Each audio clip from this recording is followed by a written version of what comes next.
All right, Ultan Guilfoyle, you are on Driven to Ride. Thank you so much for being here and spending some time with us. Hey, Mark, it's my pleasure. It was great to meet you at the Barber Museum recently. Listened to your podcast many times, and I'm thrilled to be here with you today. Yeah, no, we're super excited.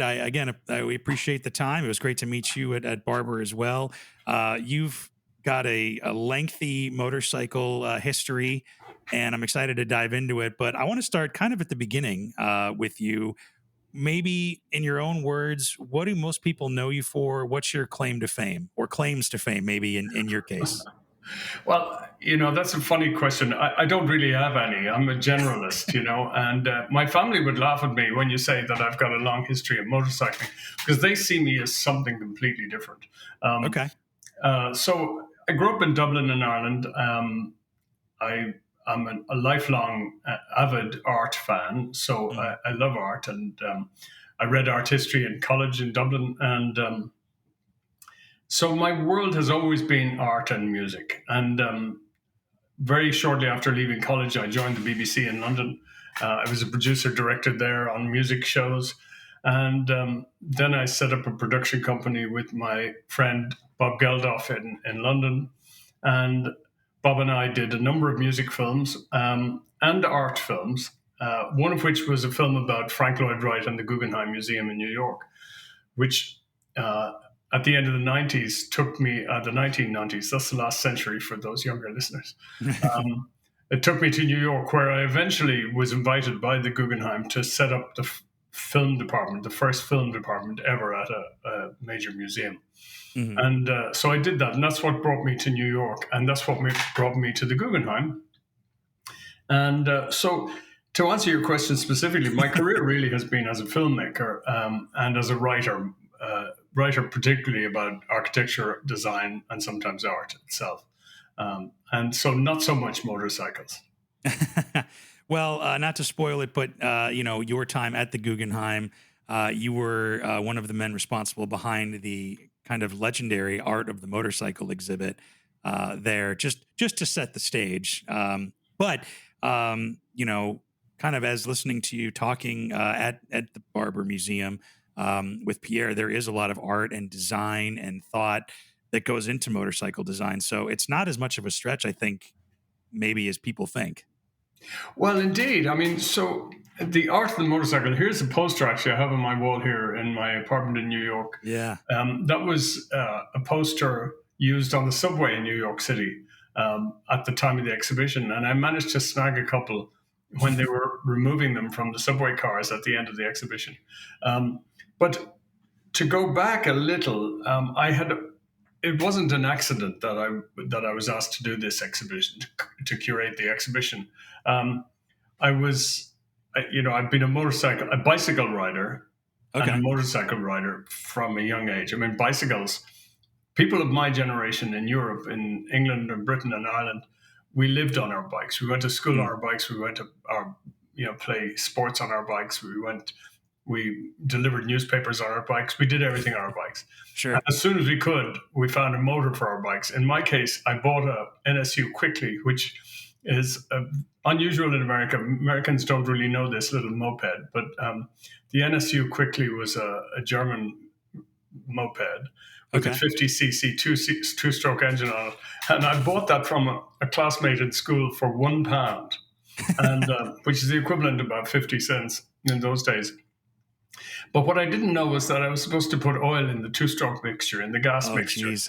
So I did some very hot laps around the orchard in our family home in Dublin, and and the hottest was the very last one before it stopped running and never to run again. So that was my first motorcycle. But to bring further up to date with the Guggenheim, you know, my boss at the time, Thomas Krenz, the director of the Guggenheim, was fond of saying that the Guggenheim was a collection of art and architecture Okay. because the building on Fifth Avenue, 10 blocks from where I live now, um, was designed, of course, by Frank Lloyd Wright, the great American architect Hmm. of the 19th and 20th century. And it was his last building, opened in 1959.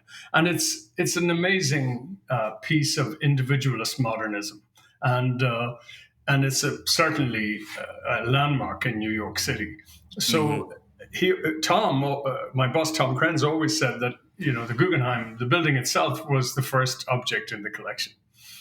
Sure. Now, historically or in a time sense, it wasn't the first, but it's certainly the one everybody recognizes. But people generally at that time, much more so now, that time didn't treat architecture as an art form. Sure. And indeed, for a good reason, it's not an art form. Architecture is a design form.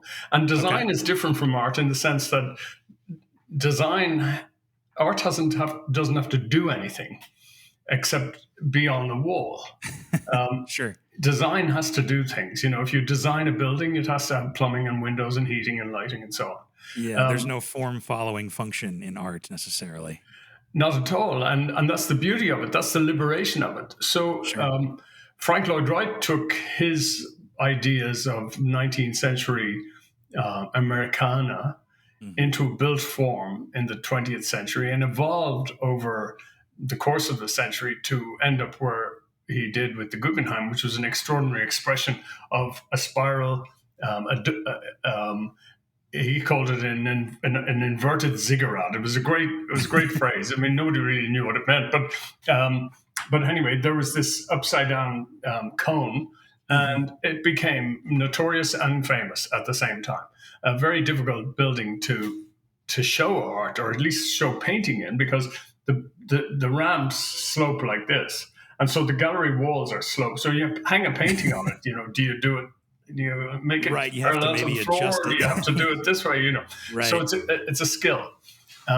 For sculpture, on the other hand, it's fantastic because you can pull it away from the walls, and you can see a sculpture from across the rotunda. So you can Hmm. be 100 feet from an artwork. You can see it from different angles, and so for me. We're jumping forward a bit, but for me, installing motorcycles in the rotunda was a thrill because it was like taking sculptures and three-dimensional objects and putting them up in space and allowing people to walk around them and see them from different objects and see them in a way that they'd never seen them before. And that was the purpose of it, really. Hmm. Well, let's go back to the beginning of the idea for the exhibit. I mean, how did the idea even come into play? It wasn't my idea, that's for sure. It was Fair enough. Tom Grenz's idea.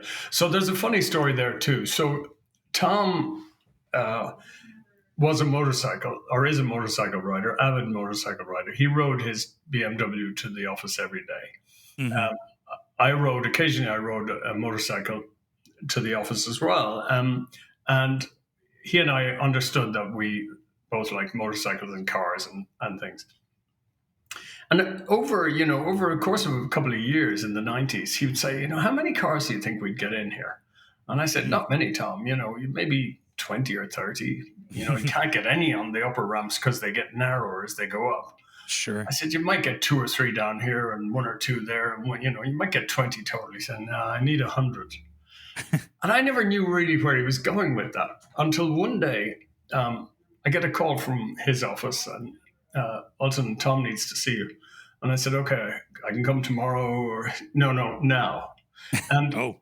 so I was in Soho in downtown in New York. That was where my Hmm. office was. And, to get a subway or to ride up on a motorcycle would take at least a half an hour. So I said, well, I Hmm. can be there in a half an hour. Is that okay? She said, yeah, just walk straight in as soon as you come. So I said, okay. So I walked into this meeting Tom was having with about 10 people. And I didn't recognize any of them. They were all in suits. Men and women both, and all very quickly realized they were German and they were from BMW. And they were Okay. there to ask Tom if the Guggenheim would present an exhibition of German expressionist art. And the thing about the Guggenheim collection is it's got a lot of very good German expressionist art. And so BMW thought, wow, that'd be great. An exhibition of German art, and we could get behind it, and it would be good for both of us. Sure. So it dawned on me when I came into the room and took a seat that was being discussed, right? And then suddenly Tom said, I'd like to introduce Ultan Guilfoyle. He's our curator of design. I wasn't his curator of design. He made that up on the spot. Just roll with it. Yeah. I was in charge of the film department. But in any case, he said, and I kind of did a big gulp. Where is this going? I'm just going to have to keep nodding my head. Right. So he said, Ultan and I have been talking about an exhibition of motorcycles, from the very first motorcycle, a Harley Davidson in 1900, right up to the present day. And I suddenly go, oh my goodness, the first motorcycle was not a Harley Davidson. It wasn't in 1900, but I have to keep quiet about that. Right. So I knew we were in trouble. So anyway, the meeting ended. The group from Germany could not have been nicer. I mean, really, they're top marketing people, they're top people, and they were all very brilliant. But they couldn't understand how they had got from German expressionist art to motorcycles like that. Sure. And they left kind of shaking their heads, but they agreed. They said, "Yeah, okay, we'll do that. Fine." So then Tom and I really had to put our heads down, and he said, "I want you to curate it. Pick 100. Let's make 100, like 100 for 100 years."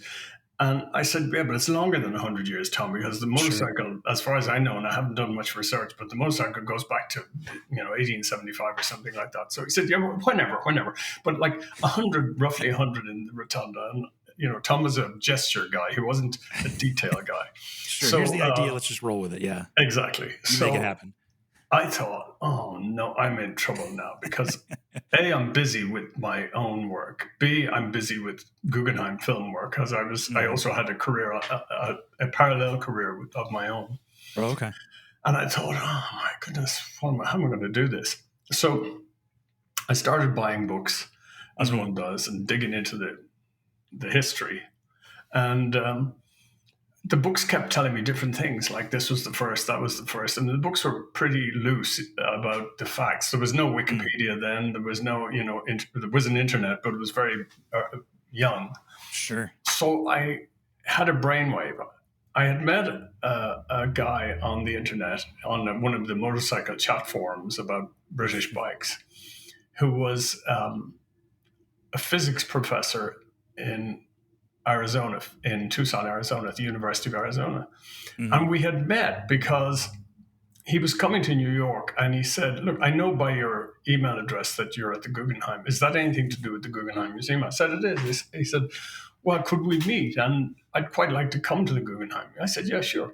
So we met and I brought him to an Ellsworth Kelly exhibition at the Guggenheim. We had a great time. We hit it off. We went and had a nice lunch and we became firm friends, and we're friends to this day. His name is Charles Falco, and Charles is now a professor emeritus of physics at the University of Arizona. But I knew that he had a collection of publications about motorcycles, that he really had an academic approach. Even though he was a physicist, he understood the technology better than just about anybody. So I said, "Would you ever consider helping me out with this exhibition?" And he said, "No, I'm really busy, man." Okay. And I said, "Well, think about it on the plan. This was that wasn't our first meeting. Obviously, this subsequently we spoke, and I said, think about it." He was traveling somewhere. I said, "Think about it on the plane, and let me know when you get to the other side." So he called me back. He said, "Yeah, okay, I'll do it. I'll help you out." All it took was a plane ride, yeah. And so we became effectively co-curators of the exhibition. Okay. And he and I went through thousands of motorcycles from all sorts of places. And we defined how we would choose them. We defined them that they had to be of an aesthetic importance. In other words, they had to look great. That's a subjective, measure by, but just like art is a subjective measure. You either like it or you don't. So it had to be aesthetically pleasing. It had to have some sort of technological importance. It had to do something that was, something extra. And it had to have some sort of place in the culture, in the popular culture. So you think an obvious one you think of is the triumph in the Wild One with Marlon Brando draping his hands and the triumph badge. There's obviously an image that you could you could gravitate towards and say, well, we're going to have some interesting stuff here. Yeah, yeah. So we did that. That's how we started. And for a couple of years, Charles would send me a list of, like 500 motorcycles or 1,000. I mean, we started with thousands. Yeah. And he would send me little, photocopied images alongside little thumbnails. And we just whittled them down and whittled them down. And occasionally Tom would ask me, how are you guys getting on with that motorcycle exhibition? Because we've got an opening date now. It's going to be 1997, summer 97. So, you got to be ready, Right, right. I said, yeah, no, we're getting on fine. We've got a list. Show me a list. So I showed him a list, and he kind of looked at it like this. It means nothing to me. So anyway, that's how we did it. And once we had kind of got to our list of a long list of about 150 bikes, maybe even 200, we started thinking, this is all very well, but where are we going to find these bikes? I was going to say that's the other half. Yeah. Oh man, that's the really big half. Because if you're curating an art exhibition, say you're doing Picasso, you know where all the Picassos are. Some of them are in private collections, of course, but a lot of them are museums. So as a curator, if you're designing an exhibition of Picasso, you make 50 calls and you've got 40 yeses and 10 nos. Sure. But at least you've got an idea. It's streamlined. We had no idea. Yeah, it's a whole different ballgame. Yeah. So that was an interesting thing. So over the when it really started to get close to like a year out from the exhibition, or a little bit more, maybe 18 months, I started trying to figure out who had these bikes. And so one of my first calls was to George Barber in Birmingham. Good start. I had no idea. So I had no idea what to expect. Sure. I just knew that this man in Birmingham, Alabama, had a collection of outstanding cars and motorcycles. And I gave him a call. And I didn't get him. He was a busy businessman running a dairy, running a very big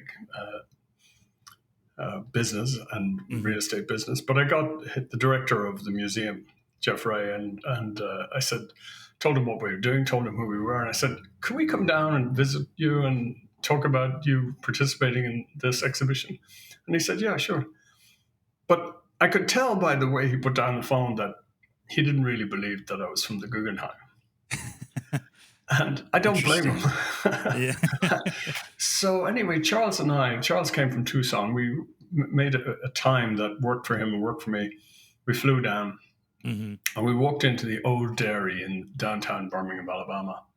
And the business had moved on out to finer premises outside town, but it was an old 19th century dairy. And so it didn't look all that interesting, just as a door. The Barber Museum knocked on the door opened, went in and met Jeff, who was with his chief curator, you might call him, Brian Slock, who has subsequently become a great friend, and he's a legend in motorcycle history. But Jeff and Brian were standing there, and so I introduced myself and they introduced Charles, and there was this tall, forbidding figure standing behind us, and I didn't know behind them, and I didn't know who that might be. I thought, well, it's just a guy. Yeah. And after about 10 minutes, he stepped forward and said, George Barber, and it was him. But he just wanted to, because he didn't believe it either. Jeff said, I had this guy from the Guggenheim Museum in New York calling and saying he wanted to do an exhibition of motorcycles. And he said, no, that'll never happen. And, okay, whatever, yeah. Yeah, exactly. So then we knew we were in good shape when we saw the collection. Charles and I had a little checklist of must-haves, like 25 must-haves or maybe 50 must-haves. If we don't have these, we have nothing, right? We can fiddle around the edges, but we have to get these. And I saw 10 or 50 of them just looking over Jeff's shoulder. Oh, really? I was going, in my mind, I was going, there's that, that's that. Yeah. So I thought, we're in great shape. And so that was the beginning of a very long relationship. George subsequently invited me to be on the board of the Barber Museum. The Barber Museum now, as you know, is probably the most important automotive design museum in the world. Certainly motorsports museum. And for cars, it's got some of the most outstanding historic race cars ever, including John Surtees' Formula One winning Ferrari. a number of Porsches, a number of really outstanding cars. And then on Yeah. bikes, it just has the best collection of the best motorcycles from the very beginning. Just an insane amount of vehicles, just an insane amount of motorcycles. I mean, it sounds like I'm not, I don't get like jaw dropped very much, but I was just walking in there. I mean, you can't just help but just to kind of let your eyes wander, and subsequently your jaw just falls, like off of your face. It's wild. Oh, it's Do amazing. you? And by the way, there's a racing track right next door. Oh, It's that's attached. right. That's So right. you take out one of these things, take it off its pedestal, prep it, fire it up, and let Kenny Roberts go and ride a few laps around the track. I mean, it's amazing. It was unreal stepping back and taking a look at zooming out of just all the people there at this most recent vintage festival.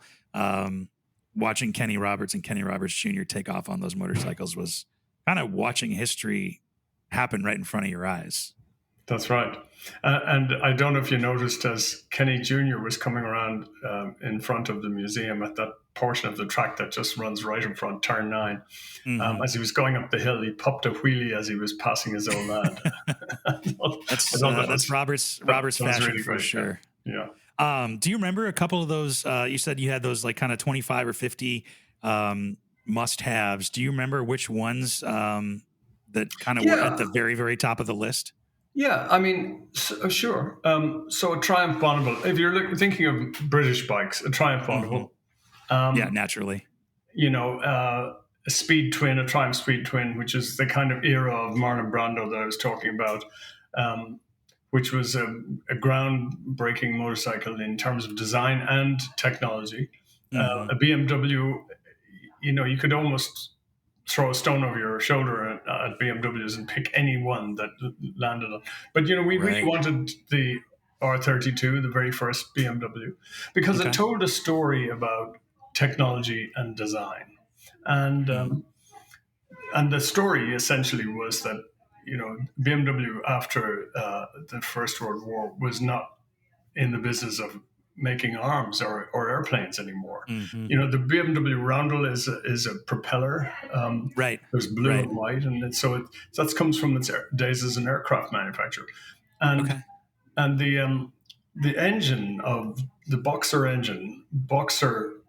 to suggest this, it's like back and forward, like boxers in a ring. Right. The Boxer engine was so designed so that the cylinders could be in the airflow of an airplane. So, the propeller is on the front, but the cylinder's in the air, so that keeps them cool. So you had and it was a shaft drive, no chain, because the designer understood what he was dealing with in early 20s Germany. Not very good roads, not very good weather. Try and keep everything as oil tight as possible, whereas everybody else had chains and they always broke and got messy and got disgusting. It was really a bad deal. I mean, the early days, there were leather belts, of course. Yeah. But anyway, BMW. And a quick aside here, Mark, because people think that because BMW sponsored the exhibition that they chose their own. Oh, sure. Bikes that they had some creative control or whatever. Yeah. They didn't know. I mean, they were very nice. I spent quite a lot of time in Munich, a lot of time in their museum, which is a beautiful museum. Saw everything they had, and made my choice with Charles on what BMWs we wanted for the exhibition. And they didn't have everything we wanted, actually. But oh, really? But everything that we did want, they had, and were prepared to. Or everything that we wanted that they had, they were prepared to lend and send over. Sure. And so I think one or two we picked up here. But that's how we did it. American motorcycles, of course, the first Indian, first Harley,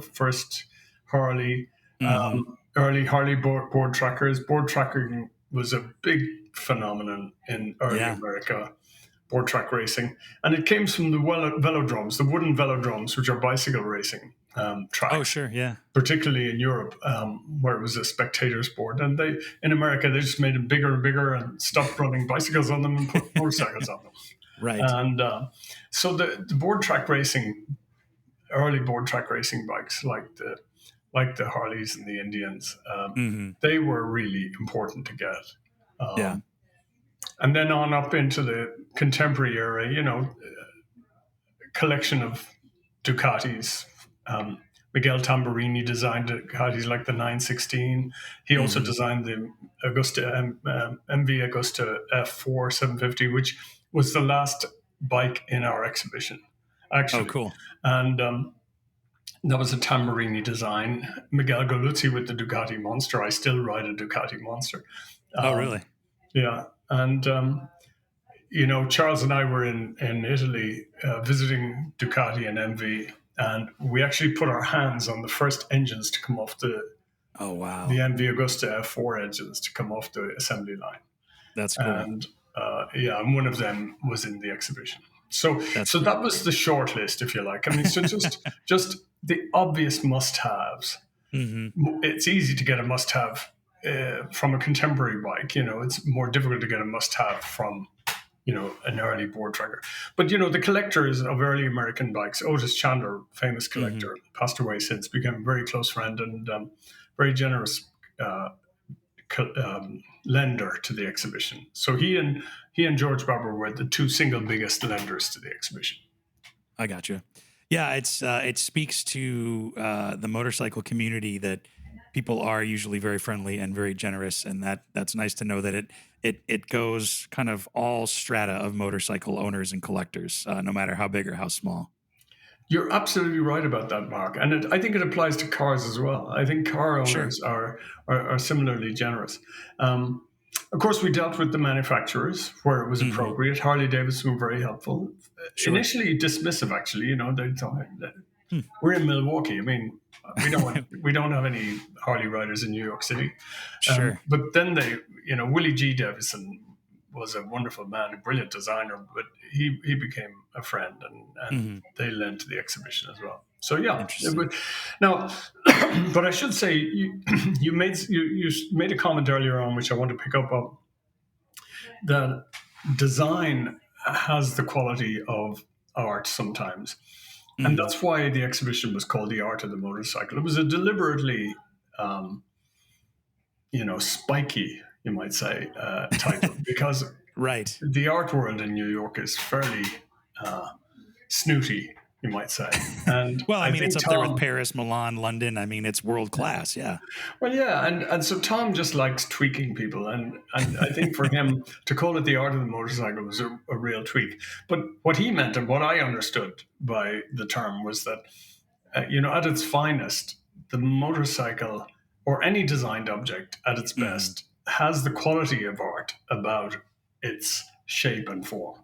And when a really good designer brings his or her thinking to the Hmm. object, you're going to get something good. And I love that about it. If you'll excuse me for a second, that's a spoon. Okay. Yeah. And it's designed by Raymond Loewy, famous French Hmm. American designer. And it Okay. was designed for the Concorde aircraft. And Interesting. there are three pieces. There's the knife, the fork, and the spoon. Hmm. And it's a beautiful thing.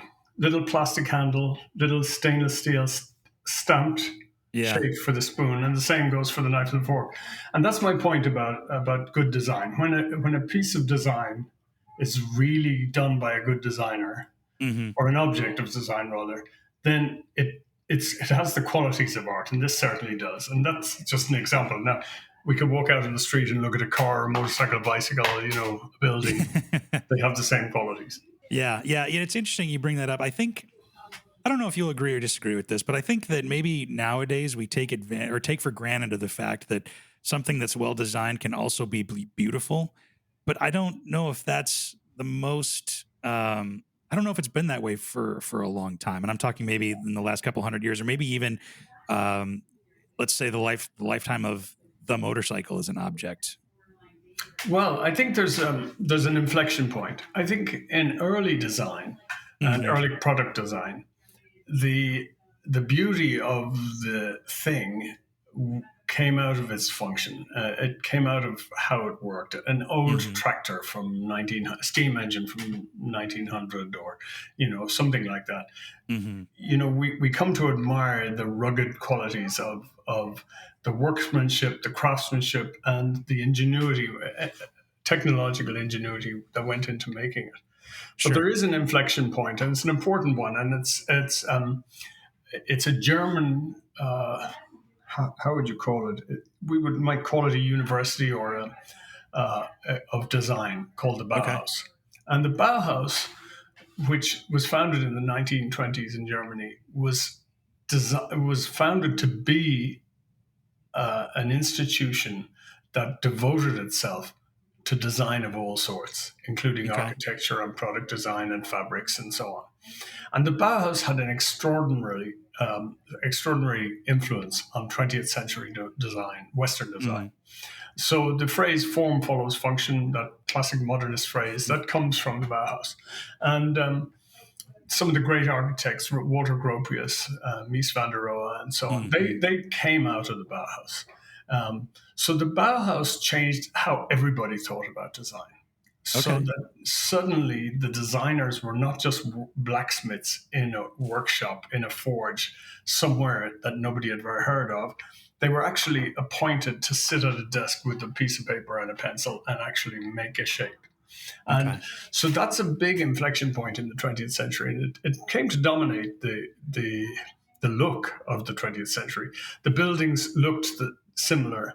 Um, Mm-hmm. Minimalism grew out of the Bauhaus. So the sleek skyscrapers, Mies van der Rohe skyscrapers of New York or Mm-hmm. anywhere he built buildings, they all had this kind of minimalist beauty. They were sleek and tight and Mm-hmm. perfect.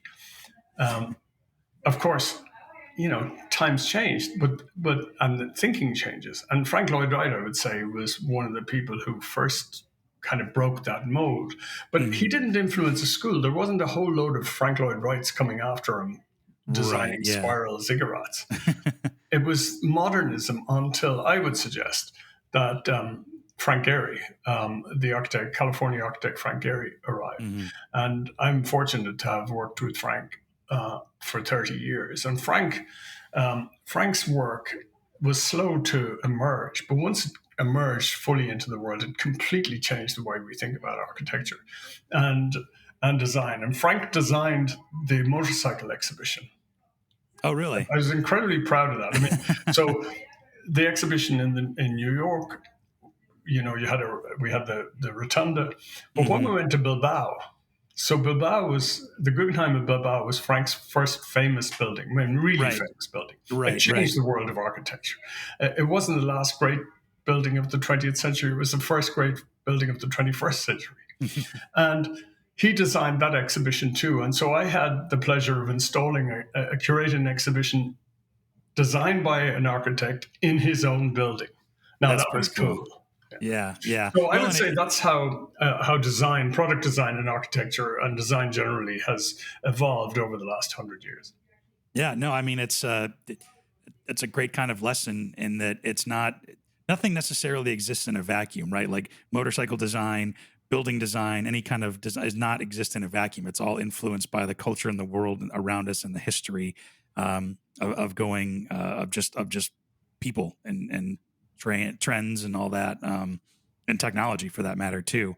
But speaking of kind of all of that, what was the reaction from maybe the art world and let's say the general public? When those subway um, advertisements started going up with the art of the motorcycle, and maybe people started coming into the Guggenheim to see it. What was some of the initial reactions to the exhibit? Well, it's funny, years go by and you look back and people say, oh, that was controversial. It Right. wasn't that controversial. It was a blockbuster in the sense that I didn't even understand where that word comes from. When the line goes around the block, that's literally a blockbuster. Literally, yeah, and that's what you had on your And hands, yeah. the line to get into the Guggenheim, into the art of the motorcycle, was unlike any that had ever been seen before. It was Hmm. literally a blockbuster from day one, and that was thrilling. Um, the reviews were incredibly kind. Robert Hughes was an Australian polymath and writer and design critic, art critic, and he wrote a review in the Time magazine. That Okay. was a complete rave review, and so that carried the art world along with them to an extent.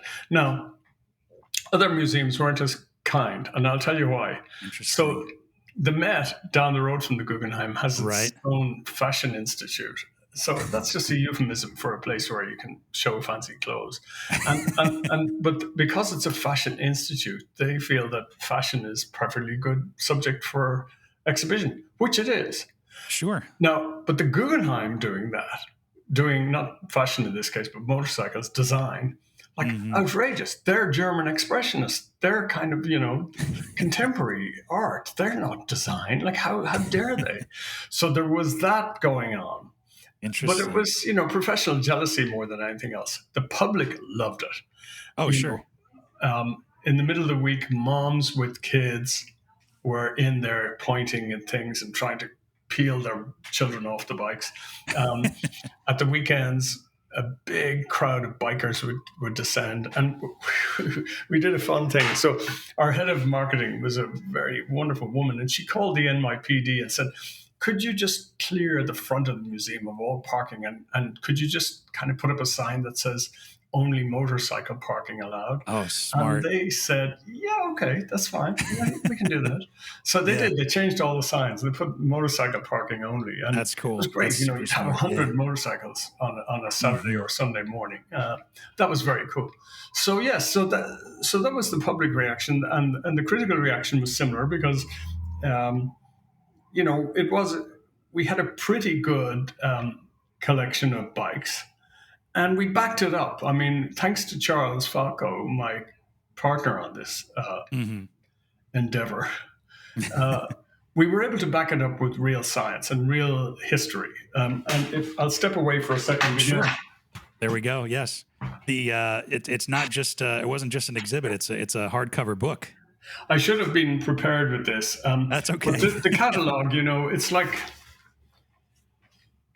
it's 400 pages, and it's got an exhaustive bibliography. Nobody had ever compiled a bibliography of motorcycle or automotive books before. This is the first. Yeah. Okay. And that was Charles's bibliography. And as a scientist, as a physicist, he brings a certain rigor to his thinking. If I were asked to do a bibliography, I'd kind of think of a half a dozen of my favorite looking books, and that'd be it. And then we backed it up as well. So we have essays in it, as you know, but we also photographed the bikes in a particular way. And so this Kreidler Florette was photographed by my dear friend, David Heald, who is one of the best architecture photographers in the world. Oh, interesting. Okay. David was the staff photographer at the Guggenheim. So he and I went over to Munich, and in the BMW studio in Munich, they kind of gave us free reign of their studio. And it's a very big studio because they're photographing cars and filming cars. Oh, sure. For cars, for example, they wheel a car in, and they got a couple of guys with cutting tools, and they cut the roof off.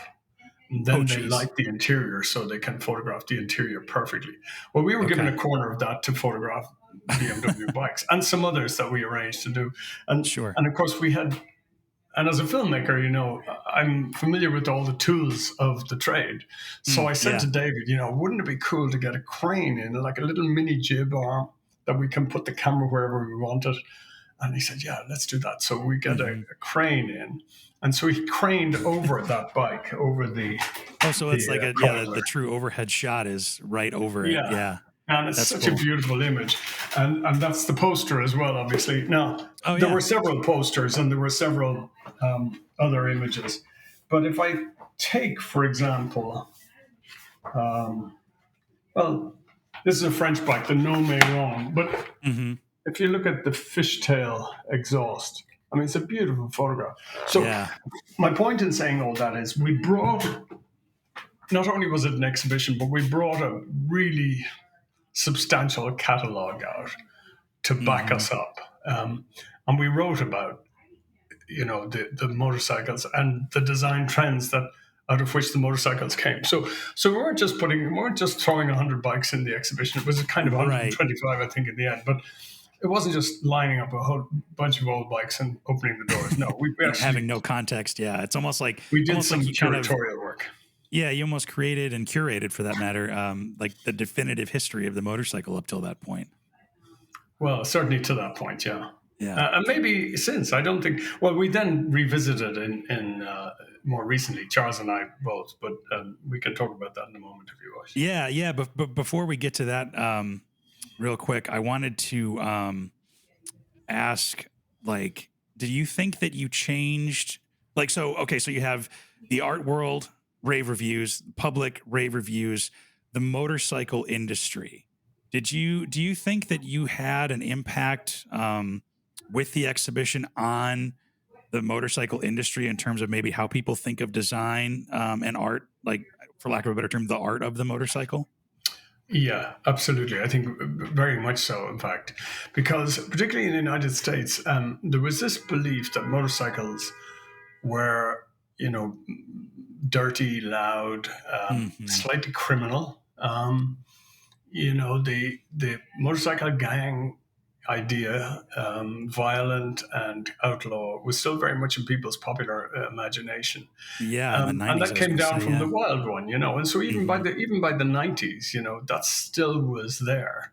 That Hmm. didn't exist in Europe largely. I mean, in Europe, out of Ducati, Miguel Goluzzi designed the Ducati Monster. I mean, it's just such a spectacular bike, and it's designed to be light and easily ridden by as easily by a 16-year-old girl as it would be by a 60-year-old guy. Hmm. So that was a very special design, and there was nothing threatening or kind of there was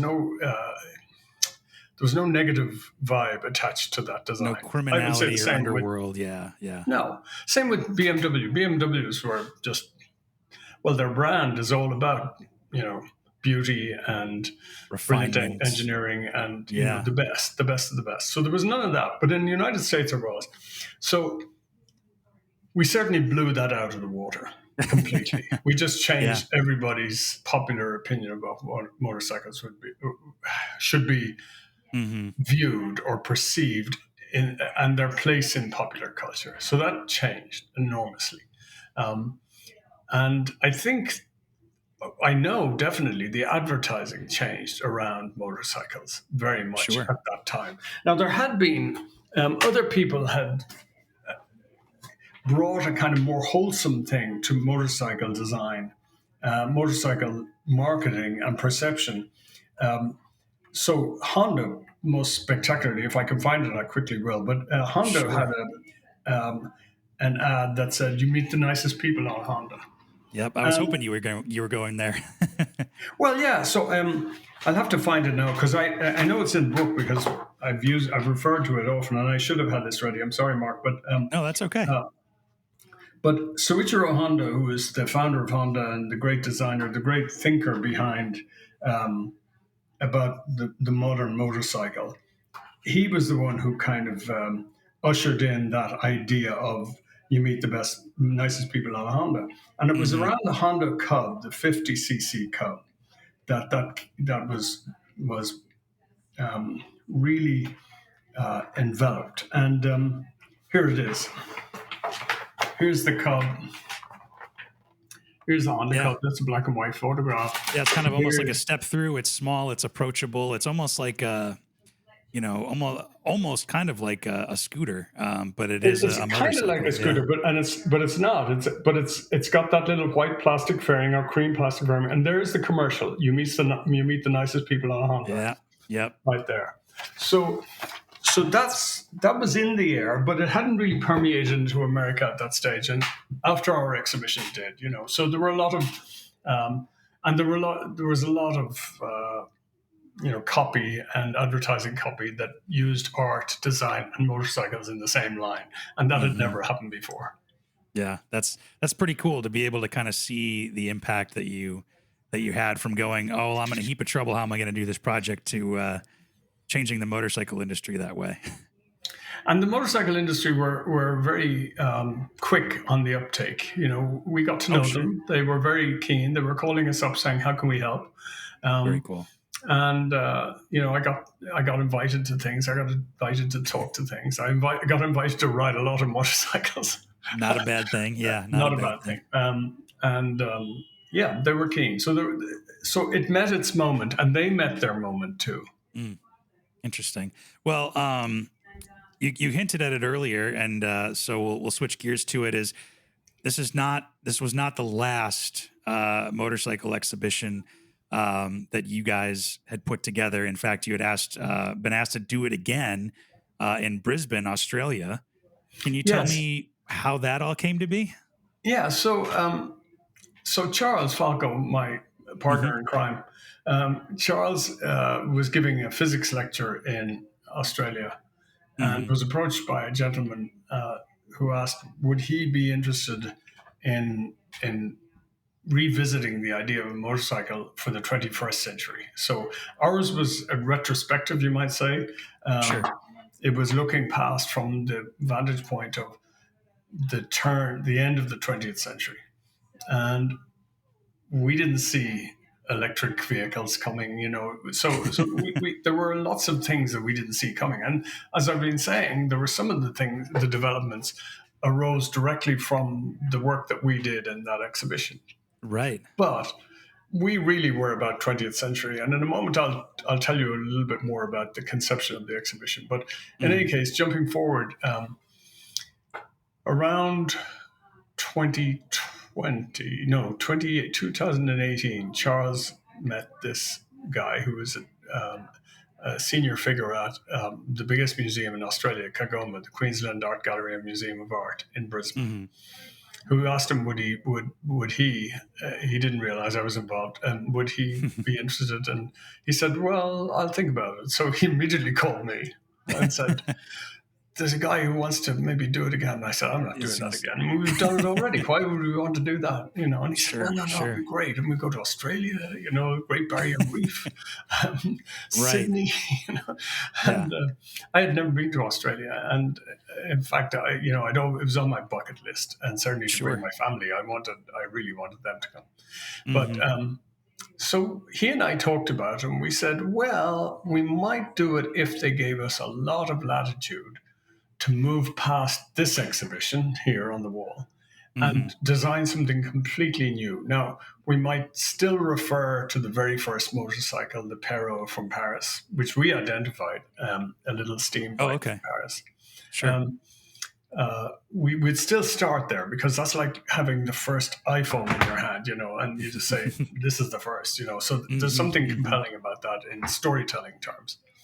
So he and I talked about it, and we said, well, if they agree to let us do this, then we'd be interested. So we called them, and there were many calls, but they basically gave us carte blanche to do whatever we wanted. And what we wanted Nice. to do was look at the 21st century as it was emerging. So that was 2017, 2018, something like that, Yeah. when those conversations were going on. Hmm. And we were beginning to see EVs and hybrids and things like that really Sure. come into the marketplace. Not so much in motorcycles, but certainly in cars. So we knew there was something going on.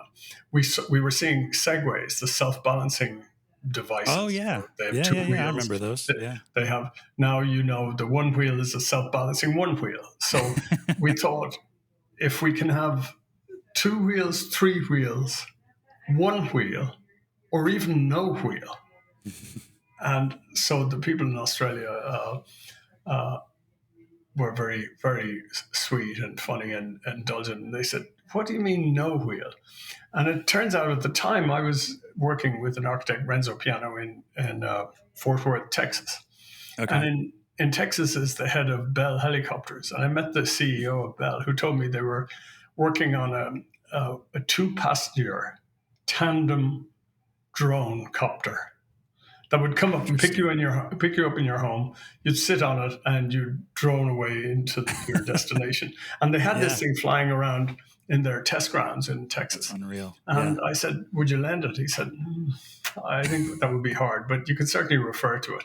So anyway, a no wheel, a one wheel, a two wheel, and a three wheel. That was what we were looking at. And we were I like going to that. do half of it from the 21st century. So only retaining less than half of this exhibition Mm-hmm. and maybe a third of this exhibition, and then going in a completely different direction for the others. So we agreed to do that. And I set about thinking about it, and Charles set about thinking about the technology side.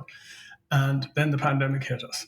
And Oh, so we yeah. had already agreed maybe 10 or 15 loans from China. We had already agreed 20 loans from Japan. Mm-hmm. I had loans coming from all over Europe. They all Right. stopped like that. Australia was in lockdown. Um, the Europeans shut their factories, and the European law is that if you're an employee in a company in Europe Mm-hmm. outside of ours, your phone doesn't work. So you can't call somebody in the middle of the night and say, "Can you do this?" It just doesn't work. So Interesting. all our loans went. So I wrote a note by hand to the director of the museum in Paris, who owns the Perro, and I said, "You know, we have this pandemic. If we go ahead, can we be assured we'll get your bike at least?" And she wrote back. She called me actually. She said, "It's still in its crate. I put it in its crate a couple of weeks ago, so it's in its crate and it's going to stay in its crate. And if we can get it to Australia, we will." So we in 2020, the pandemic hit us all in March of 2020. I had just Mm-hmm. come back. Charles and I had just come back from Australia. We'd had an amazing. That was our second of two trips. We had amazing time. We were planning the exhibition. It was going to open Sure. in June, and it was going to be a huge blockbuster, and we were going to have a great time. We were going to no, it was going to go. It was going to over. Oh, I'm sorry. It was going to open in November, Okay. and that was time to Thanksgiving for us here. So Oh, I was sure. going to bring my family, and we were going to have a vacation in Brisbane, and the pandemic locked us down. So Yeah. then we kind of muddled along, and we thought, well, what's going to happen? Because nobody knew what was going to happen, right? Right. We're all just kind of sitting there waiting. We're all waiting, and so and it was a really bad time. People were dying Mm-hmm. all around us, and so that was bad. So we had a call in June of that year, end of June, with Chris Haynes, the director of Kagoma, amazing guy, brilliant curator himself, brilliant art historian, and running, arguably the best museum in that part of the world, no question. Mm-hmm. So Chris said, "We have a decision to make, gentlemen," to Charles and me on the phone. And he said, "I'm prepared to take a huge risk here, and with the government and with all our funders and our audience, I'm prepared to say yes, we'll go ahead and open. But you Yeah. have to be honestly look me in the eye and say we can get the loans. Like you can get these objects because you can't get Chinese objects, you can't get Japanese objects, you can't da da da." Right. So I took a deep breath and I said, "Yeah, we can get it." So we got to work. I hit the phones basically. I had some very, very good friends in Australia who helped me. Okay. And every single night I was talking to two or three of my friends. And the time difference being what it was, these calls were at 11 o'clock in my time. Yeah, I was gonna say you're doing this in like almost the middle of the night, trying to get these deals done and get people to loan you motorcycles. 100%. And my family were all asleep. And I was up at my desk kind of like, could you lend us that Moto Guzzi? Yeah, yeah. And then we got some great loans from the United States for that. Mm-hmm. We got the world's fastest Indian. There are two world's fastest Indians. Mm-hmm. There's one in New Zealand, Sure. and Burt Munro, who built and developed the world's fastest Indian, played by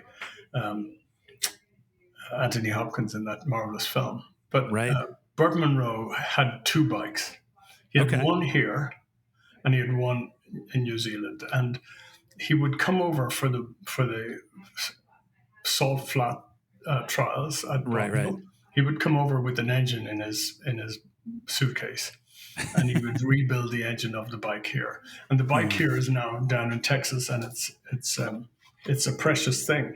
The people in New Right. Zealand said, "No, we're not lending you the bike. We don't want you to go to Australia. We don't, it's Oh, our really? Well, treasure yeah. here." Okay. And I don't blame them. They wanted their bike. So, but the owner of the one here agreed, and so we made a special crate for it, and it was flown out to Australia, and it was a star of the show. But we also looked at other things as well. So we never, in the Guggenheim exhibition, we hadn't looked at customization really. Oh, Customization sure. was not a big deal then. I mean, I was going to say that was right before the big custom scene hit in like the early 2000s, early to mid 2000s. exactly. And so we didn't look at it. We had a replica of the Easy Rider Harley Davidson in Oh, sure. the show owned by Otis Chandler, but we didn't. And that was the only replica. We didn't want to put replicas in our exhibition, but that one Right. was an important design statement, so we felt it needed to go in. But the whole customization of the late 19th and early 20th, 21st, I'm sorry, late 20th, I'll say that again. The whole customization idea from the late 20th and early 21st centuries, we really Hmm. wanted to look at that. And so Sure. we did. And so a lot of the bikes, that important bikes from that world, were in our exhibition. And this was the resulting book catalog, Yeah. different in size, but not in scope. I mean, it's a large book, about 500 pages. No, 300 pages. Published by Phaidon Press, which Okay. is my publisher. Other books that I write about design are published by Phaidon Press as well. So they published this, and this was a bestseller, which is great. So that exhibition went ahead. We scrambled, we worked hard, You pulled it off. and we pulled it off. The tragedy was I never got to go and see it. I Oh, saw it on geez. Zoom. My colleagues would call me every day from Facebook and show me a FaceTime and say, look at this," Walk and you around it. Yeah. Yeah. walk me around. And but it was amazing, partly because people were locked down in Australia, so an opportunity to go out to an exhibition masked, and Right. they And have to distance and stand all in that. line Yeah. outside. There had to be distancing rules and protocols and so on. But the opportunity to go out with your family was just too good to pass up. So the exhibition was a runaway success, Hmm. and we never got to see it, which is too bad. It's kind of bittersweet. I mean, I guess you have the book as a small consolation, and to be able to look back on it, but the feeling of fulfillment that you pulled it off and it was a great success, but the bitter pill that you didn't get to see it. No, exactly. And there's a nice little piece of, uh, I guess you would say it's kind of, um, I've just lost the word now. I'll say this again. Um, but in a lovely coincidence, Hmm. one of the biggest lenders to that exhibition in Australia was George Barber. So when I Oh, called again. the museum and said, "We're doing this thing in Australia, would you consider it?" They said, "Yeah, whatever you want." And to be able to do that, and to be so generous to me personally, was extraordinary. And I'll always be thankful. So they were the ones who stepped up very much for the first exhibition at the Guggenheim, and then they didn't have to say yes for the second one in Australia. We were in the middle of a lockdown, we were in the middle of a pandemic, but they said yes. Yeah. Yeah. Again, going back to, I think just the spirit or the kind of character, I guess, maybe to a degree that the motorcycle world or motorcycles in general just attracts to is that there is this kind of communal generosity that people are willing to help each other out. Again, from the biggest collectors down to just somebody riding just a motorcycle just for fun. It's pretty wild. You're so right about that. And I think back to the first trial I ever rode. So I was a trials rider. I love Oh, trials. really? Okay. And trials is unknown in the United States pretty much. I mean, there's a Hmm. little bit of trials riding, but I remember going up to a man called Michael Orr in Dublin at a trial when I was Hmm. about 14 years old, and it was a junior trial that the club that I was a member of was Hmm. was running, and I didn't have a bike. I was a 14-year-old schoolboy. Right. Um, and Michael was I knew him because I was in the club and so on, and I'd see him every weekend. But he was one of the best trials riders in Ireland. And I went up to him. He was riding his brand new Montesa coated 250cc. And I Hmm. said, "Michael, would you let me ride your bike in the trial?" And he looked at me with astonishment, like, I, I can't believe this guy is asking me to ride my new cross bike. And he said, yeah, okay, if you're careful. If you're careful. And I was. It was my first trial on a Montesa 250 Kota. Wow. And just, he was an extraordinarily generous guy. But it's your point that motorsports people generally have a generosity of spirit. And I think it may have to do with the fact that we break down a lot and we need help. And so if we need help, we're more likely to give help. Yeah. There's I can't remember who or where I read it or who said it, but I want to say it's maybe Zen and the Art of Motorcycle Maintenance, or it could be Peter Egan. I don't know, but it was there's a vulnerability to riding motorcycles that make people want to stop and help you, and I think that's part of what attracts to it as well. And if you're a fellow rider, you know that vulnerability firsthand, so it makes you more apt to want to help somebody out. Exactly. I remember meeting Prime Minister of France at the exhibition in Bilbao, and he was there as a civilian and not really recognizable. But he told me that he had been out riding recently and saw a guy broken down, pulled over. He had a full face helmet. Nobody would know who he was. Sure. And he had 2 Range Rovers of security detail behind him who pulled over, wondering what on earth is going on. Oh, The guy God. had run out of gas. So he just said, I'll get you gas. So he rode forward, but stopped at the nearest gas station, got a can, filled it up, gave it to the Range Rover, sent it back. He said the guy never knew until this Range Rover appeared and there was a can of gas for him. Yeah, imagine being that rider. Yeah, you have one motorcyclist and then two black Range Rovers. I'm sure fully tinted windows just coming up. That's Totally, yeah. That's pretty cool. Our boss told you to give you this gas. Good luck. And I never knew who it was. Yeah. Well, Ultan, this has been a fantastic conversation. Thank you for sharing your stories of pulling off these 2 amazing landmark exhibitions and kind of showcases of the world of motorcycles, and and sharing how you pulled it off and the result and all that. I don't even feel like we scratched the surface of talking about motorcycles, so we'll have to have you on again and talk about your riding and riding in New York City. There's so much to talk about, so I'd love to have you on again if possible. Happy to do it anytime, Mark. It was a real pleasure. Thank you for inviting me. Yeah. So, and before we go, where can people find your work? Maybe pick up the 2 books from the exhibitions. Find out more about you. Where can they find all that? Well, this book sadly has been out of print for years, and Okay. I met Tom Krenz, my old boss, who's now retired. I met him at the Guggenheim in Bilbao a couple of years ago, and he said to me that he was buying these on eBay now because they were going for $300 or $400. And okay. he said the really valuable ones are the ones with your autograph. He said that to me. He said nobody cares about my autograph, and I don't think anybody even knows it is my autograph. This one isn't even autographed. So this one of mine, I don't have my own autograph on it. So that's out of print. You can get it in, those places where historic books are sold, or Aid Books, or any of the old bookstores, booksellers. This one is widely available. The Motorcycle Design Art Desire by Charles Falco and myself, and that's published by, as I say, by Fiden, but that's widely available, so you can get that. Yeah, cool. And I'd encourage people to do it. They're beautiful books.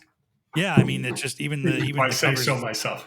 Yeah, the way the books are designed, the covers look beautiful. So, Ultan, yeah, thank you again. This won't be a goodbye for now. It'll be a see you next time for sure. So thank you again. Okay, thank you, Mark.